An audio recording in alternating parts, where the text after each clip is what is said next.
Shakib Khan megastar. দর্শক বন্ধুরা কেমন আছেন? আশা করি সবাই ভালো আছেন। আরো একটা নতুন ভিডিও নিয়ে আসলাম আপনাদের সামনে। তো আশা করি আপনারা ধৈর্য সহকারে ভিডিওটা দেখবেন, অবশ্যই ভালো লাগবে। তো দর্শক বন্ধুরা, যদি আমার চ্যানেলে নতুন এসে থাকেন অবশ্যই চ্যানেলটাকে সাবস্ক্রাইব করে বেল আইকন অন করে দিবেন। তো বেশি দেরি না করে চলেন যাওয়া যায় মূল আলোচনায়। গত 3 সপ্তাহ ধরে সোলজার সিনেমার চলছে শুটিং। দেশে ও বিদেশে অন্যান্য লোকেশনে অনেক পরিশ্রম করে যাচ্ছেন শাকিব খান। এই সপ্তাহে শুটিং চলছে। দর্শকদেরকে পাগল করা একটা গান নিয়ে আসতেছেন শাকিব খান এই সোলজার মুভিতে। গানটার নাম হলো আইটেম গান। তো অবশ্যই ভালো লাগবে, অনেক সুন্দর। জুটিতে রয়েছেন তানজিল তিশা। যখন সোলজার মুভিটা মানে পুরোপুরি রিলিজ দিবে তখন কিন্তু আমরা বুঝতে পারবো যে তানজিল তিশা আর শাকিব খানের জুটিটা কিরকম হয়েছে। তবে যে গানটার কথা বললাম, গানটা এখনো রিলিজ দেওয়া হয় নাই, কিন্তু ভাইরাল হয়ে গেছে এই শুটিং দৃশ্য। Little young star Shakib Khan megastar. বাহ, আপনারা শুনলেন, গ্লোবাল স্টার শাকিব খান, কি সুন্দর গান হতে চলেছে ভাই।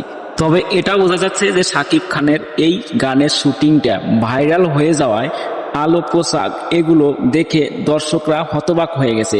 কে ভাইরাল করলো এই গানের শুটিং দৃশ্য? তবে এটা বুঝতে পারতাইছি যে গানটা যদি মানে অফিসিয়াল ভাবে রিলিজ হয়ে যায়, আবার কিন্তু নতুন একটা ইতিহাস গড়তে চলেছে শাকিব খান। ভাইরাল হওয়ার পরের থেকেই কিন্তু দর্শকদের প্রতিক্রিয়া একদম বিস্ফোরক। এই শুটিং দৃশ্য ভাইরাল হওয়ায় কেউ কমেন্ট করেছে, এটা বুঝি এই বছরের সেরা গান। শাকিব খান মানেই আগুন।